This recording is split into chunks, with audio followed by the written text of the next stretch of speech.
दोस्तों, क्या हो अगर आप नींद कर रहे हो और अचानक आप नींद से जाग जाओ और पूरी की पूरा दुनिया ज़ॉम्बीज़ बन चुकी हो, तो आप क्या करेंगे इस हालत में? मुझे कमेंट करो। इस कहानी में हम यही सब कुछ देखने वाले हैं, तो चलिए इस कहानी को शुरू करते हैं। कहानी के स्टार्ट में एक इतन नामी शख्स को दिखाया जाता है जिसका कार अचानक एक्सीडेंट कर जाता है। जैसे ही वो कार से बाहर निकलता है, वो चिल्लाने लग जाता है कि ईमा, ईमा, ईमा। असल में ईमा उसकी फ्रेंड्स होती है। पूरी जगह सुनसान होती है, हर जगह वहाँ पर गाड़ी आ जाती है और इतन से कहते हैं कि क्या तुम खोए हुए हो? इतन कहता है कि हाँ, मैं खोया हुआ हूँ। फिर वहाँ पर अचानक गोलीबारी शुरू हो जाती है और एक बूढ़ी लेडी जिसका नाम मी होता है, वो ही इन दोनों आदमियों को शूट कर देता है और दोबारा चेक करता है कि क्या ये दोनों मरे हुए हैं या नहीं। वो लेडी इतन से कहती है कि इन लाशों को ठिकाने में मेरी मदद करो। इतने में इतन खुद ही बेहोश हो जाता है और वो अपने आप को, यानी कि उस बूढ़ी लेडी जिसका नाम है, उससे घर में अपने आप को पाता है। वो मैं से कहती है कि मैं कहाँ पर हूँ। भी बताता है कि ये मेरा घर है और तुम आज के बाद यहीं पर ही रहो। अचानक उसको, यानी इतन को, कुछ फ्लैशबैक भी दिखाई देते हैं जिसमें वो अपने गर्लफ्रेंड के साथ कुछ टाइम बिता रहा था। यानी कि हर जगह पर उसके कुछ फ्लैशबैक दिखाए जाते हैं। अचानक यानी कि बिजली चली जाती है और मैं बाहर चली जाती है और इतन भी उसके पीछे चला जाता है। और वहाँ पर एक दो ज़ॉम्बीज़ भी होती है जो इतन को देखकर बहुत ज़्यादा डर जाते हैं। इतन बहुत ज़्यादा डरा हुआ आदमी होता है। मी कहता है कि मैं इस बिजली को ठीक नहीं कर सकता, तो मेरी मदद करो, आप इसको ठीक कर सकते हो। पर खुशकिस्मती से इतन ये काम करता है और बिजली को ठीक कर देता है। फिर वह दोनों वापस अपने घर चले जाते हैं। जब ये दोनों घर आ जाता है, इतन मैं से कहते हैं कि मैं अपनी गर्लफ्रेंड जिसका नाम ईमा है, मैं उसको ढूंढने की तलाश में हूँ। पर मैं कहता है कि नहीं नहीं, आज अभी रात है, कल सुबह हम दोनों एक साथ निकलेंगे। रात के वक्त हमें दिखाया जाता है कि ये दोनों डांस भी करते और कुछ यानी कि गेम भी खेलते हैं। इतन मी के लिए नहीं रुकता और वो खुद यहाँ से ही चले जाने का फैसला करता है, क्योंकि वो बहुत अजीब सा आदमी होता है। उसको कुछ फ्लैशबैक भी दिखाई देते, पर वो हार नहीं मानता और रात के वक्त ही मे की गाड़ी को लेकर उसी पुराने घर पर चला जाते हैं जहाँ पर ईमा रहती थी। जैसे ही वो घर के अंदर झांकने लगता है, पर वह अचानक वहाँ पर एक लेडी होती है। ये हो जाता है शौक कि ईमा कहाँ पर है। वो लेडी बताती है कि नहीं नहीं, ईमा यहाँ पर नहीं है, मैं यहाँ पर कई हफ्तों से रह रही हूँ। ये दोनों बात कर ही रहे थे कि अचानक वहाँ पर एक ज़ॉम्बीज़ आ जाता है। असल में ये ज़ॉम्बीज़ एक भेड़ से बना होता है। ये दोनों बहुत मेहनत करके, बहुत कोशिश करके इस ज़ॉम्बीज़ को मार देते हैं, पर असल में यानी कि इस वीडियो में ये ज़ॉम्बीज़ जो है ये मरते नहीं है, ये फिर भी ज़िंदा हो जाते हैं कुछ टाइम के बाद। अभी वो ज़ॉम्बी दोबारा भी ज़िंदा हो जाता है। इतन इस लड़की से कहती है कि मेरी यानी गर्लफ्रेंड जो है वो डॉक्टर थी। इतन उस लड़की से कहती है कि मेरी गर्लफ्रेंड जो है वो एक डॉक्टर थी, वो बहुत ही अच्छी डॉक्टर थी। इसी के साथ ही उसको कुछ फ्लैशबैक भी दिखाई देते हैं इतन ने जो टाइम अपनी गर्लफ्रेंड के साथ बिताया था। अचानक उसकी गर्लफ्रेंड का एक्सीडेंट कर जाता है और इतन को खबर मिलती है कि वो हॉस्पिटल में है। जैसे हॉस्पिटल में एंटर कर जाता है अपनी गर्लफ्रेंड के जांच पड़ताल करने के लिए, और न्यूज़ में दिखाया जाता है कि हाँ, एक अनजान वायरस शुरू हुई है। इतन जब अपनी कहानी मुकम्मल कर देते हैं, उसके बाद ये दोनों सोते हैं। जैसे इतन उठ जाता है तो अचानक वहाँ पर उन दोनों की लाश पड़ी होती है, उस लड़की की भी और उसके बेटे की भी। और यहाँ पर वो बूढ़ी लेडी मी आ जाते हैं और इनसे कहते हैं कि तुम अकेले क्यों गए, आपको अकेला नहीं जाना चाहिए। इतने में इतन को वहाँ पर एक छोटी झोंपड़ी दिखाई देती है जिसमें एक मोबाइल रखा हुआ था। असल में ये उसकी गर्लफ्रेंड में ईमा का मोबाइल था और उसमें एक वीडियो थी। इतन इस वीडियो को देखकर बहुत इमोशनल हो जाता है, क्योंकि ईमा इस वीडियो में कहती है कि इतन तुम जिंदा रहना, मैं बचने वालों में से नहीं हूँ, क्योंकि यहाँ पर एक अनजान वायरस शुरू हुई है, इसी वजह से मैं अब ज़्यादा देर तक ज़िंदा नहीं रह सकती। इतन ये वीडियो देखकर बहुत ज़्यादा अपसेट हो जाता है, यहाँ तक कि वो रोने भी लग जाता है। उसके बाद में इतन को शांत करते और कहते हैं कि अब हमें अपने घर जाना होगा, क्योंकि अब बहुत देर हो चुकी है, इसलिए हम साइकिल के ज़रिए ही अपने घर यहाँ से जाएंगे। और रास्ते में ये लोग बातें भी कर रहे थे और इन लोगों को प्यास भी लग जाती है, पर ये लोग अपने ही घर पर जा रहे थे। ये दोनों आगे जा भी रहे थे और अचानक इतन को कुछ फ्लैशबैक याद आ जाता है, यानी कि ऐसे फ्लैशबैक जो उसने अपना टाइम अपनी गर्लफ्रेंड के साथ बिताया था।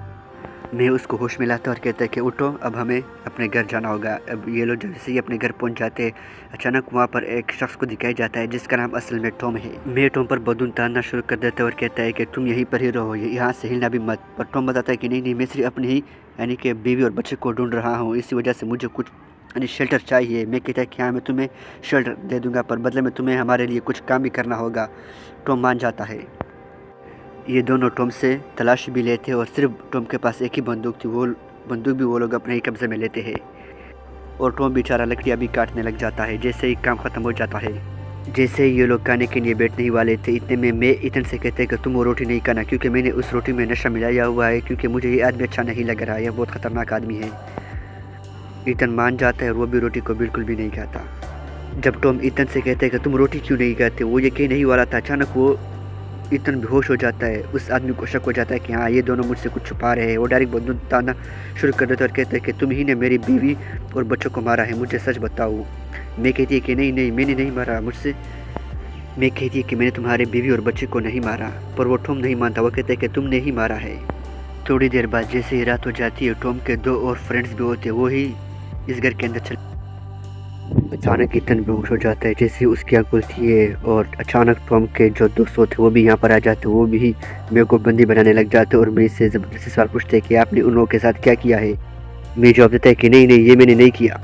टॉम ईतन से कहते हैं कि हम इसमें के पूरे कमरे की तलाश लेंगे, शायद हमें कुछ राह मिल जाए। वो लोग ऐसा ही करते हैं। जैसे ही टॉम और ईतन ऊपर चले जाते हैं, अचानक वहाँ पर यानी कि ईतन की गर्लफ्रेंड का लॉकेट मिल जाता है। ईतन शॉक हो जाता है कि मेरी गर्लफ्रेंड को भी ईतन ने मारा है। इसी वजह से वो ज़रा गुस्से में होता है और नीचे आ जाता है और साफ साफ मेरे से पूछते हैं कि क्या तुमने ही मेरी गर्लफ्रेंड को मारा है। पर मैं जवाब देता है कि नहीं नहीं, मैंने आपकी गर्लफ्रेंड को नहीं मारा, अब तुम नहीं समझोगे। वो मैं कोई जवाब नहीं देती। ईतन बार बार पूछते कि क्या तुमने मारा है। ईतन में से कहता है कि ऐसा तुम कैसी औरत हो, ऐसा तुम कैसे कह सकती हो कि तुम जिंदा लोगों को ही मार डालो। जैसे ईतन ये कह रहा था, अचानक टॉम के जो दोस्त होते हैं वो पीछे यानी कि स्टोर रूम में चले जाते हैं और वहाँ पर कुछ देखने की कोशिश करते हैं कि शायद यहाँ पर हमें कुछ सुराग मिल जाए। जैसे टॉम के दोनों फ्रेंड्स स्टोर रूम में चले जाते हैं तो ये लोग हो जाते हैं शॉक, क्योंकि वहाँ पर तो एक मुर्दे इंसान की लाश होती है और एक आदमी भी जख्मी होता है। इसी वजह से वो यहाँ से भागना चाहते हैं कि कोई हमें मार ना डाले। अचानक पूरा का पूरा स्टोर रूम ही ब्लास्ट कर जाता है। दूसरी तरफ जैसे ही टॉम मे को मारने वाली थी, यानी कि मे के अपनी बंदूक से अचानक यानी कि उसकी बुलेट पीछे की तरफ उल्टा ही टॉम का हाथ लग जाता है, जिससे टॉम उसी जगह पर ही मारा जाता है और ईतन उसको खा कर खाने लग जाता है। जैसे ही ईतन सुबह उठता है, मैं से कहता है कि मुझे क्या हुआ है। मैं बताता है कि नहीं नहीं, तुम्हें कुछ भी याद नहीं है, तुम्हें कुछ भी नहीं हुआ। अचानक ईतन को पास्ट का एक वाक्य याद आ जाता है, जिसमें ईतन और उसकी गर्लफ्रेंड यानी कि ये लोग जंगलों के बीच में खड़े थे और वो लोग एक फैसला करते कि हमें किसी के घर जाकर हमें वहाँ पर कुछ शेल्टर यानी हम वहाँ पर रहेंगे। पर वो एमा जो थी वो एक आदमी के साथ से मिलती है जो कि जिसका नाम काल होता है। उनसे कहती है कि प्लीज़ हमें अपने घर में अंदर आने दे। काल कहता है कि हाँ मैं तुम्हें अंदर आने दूंगा, पहले तुम लोग मुझे अपना तलाशी दोगे, पहले तुम लोग अपने अपने कपड़े उतार दो। वो लोग ऐसा ही करते। जैसे वो लोग कपड़े उतारते हैं, काल जो है जिस इस शख्स का नाम है वो इन दोनों को अलाउ कर देता है। ये लोग भी खुशी खुशी से इनके घर के अंदर दाखिल होने लग जाते हैं। पर इन लोगों का एक प्लेन है जो कि बहुत ही ज़्यादा खतरनाक प्लेन होता है। जैसे ये सारे के सारे लोग डिनर के लिए टेबल पर बैठ जाते हैं, पहले तो काल को शक नहीं होता कि ये लोग मेरे साथ कुछ गलत कर सकते हैं, पर बाद में कुछ ऐसा होता है जिसको आप सोच भी नहीं सकते। ये तीनों के तीनों लोग जो थे वो लोग तो वैसे आम बात कर रहे थे, जैसे कोई आम शख्स एक दूसरे से बात कर रहा हो। पर हमें दिखाया जाता है कि ईतन अब बेहोश होने की कगार पे है, क्योंकि ईमा को भी पता चल जाता है कि हाँ अब ईतन के बेहोश होने का टाइम आ चुका होता है। इस वजह से वो एक प्लान बनाता है कि जैसे तैसे करके मुझे इस आदमी को भटकाना है। वो इस आदमी से कहता है कि मैं ईतन को ऊपर कमरे में लेकर जाता हूँ, इस वजह से हमें थोड़ी देर बाद आऊँगी। वो आदमी मान जाता है और वो दोनों जैसे ऊपर आ जाते हैं। ईमा ईतन से कहता है कि हमें इन लोगों को मारना होगा, इसी वजह से मैं पहले नीचे आदमी से मिलूंगा, तुम अपना काम करके आ जाना। वो लोग ऐसा ही करते हैं। जैसे ही ईमा नीचे आ जाती है, आदमी को शक हो जाता है कि हाँ ये मुझसे कुछ छुपा रही है। इसी वजह से वो डायरेक्ट अपनी बंदूक उठाती है और ईमा पर ठाने लग जाती है और ईमा से कहती है कि क्या तुमने हमसे झूठ बोला, तुम ऐसा कैसे कर सकती। ईमा बताती है कि जैसे आप सोच रही हो ऐसा है नहीं। और दूसरी तरफ जैसे ही वो दो एक औरत और एक लड़की जैसे दरवाजा खोलती है, ईतन इन दोनों को खा जाता है और उनकी चिल्लाने की आवाज़ काल सुन लेता है। इसी वजह से वो डायरेक्ट ईमा पर हमला कर देता है और ईमा बदकिस्मती से उस काल को ही मार डालता है। यहाँ तक कि ये ईतन भी ज़ुम्मीज़ बन जाता है और वो इन सबको खाने लग जाता है। असल में ये एक फ्लैशबैक का वाक़या है। इस वजह से जैसे ये लोग प्रेजेंट में आ जाते हैं, ईतन मैं से कहती है कि क्या तुम ही वाकई में ईमा हो जो कि मेरी गर्लफ्रेंड है। और बदकिस्मती से मैं बताता है कि हाँ मैं ही तेरी गर्लफ्रेंड हूँ जिसका नाम ईमा है। ईतन शॉक हो जाता है कि ऐसा कैसे हो सकता है।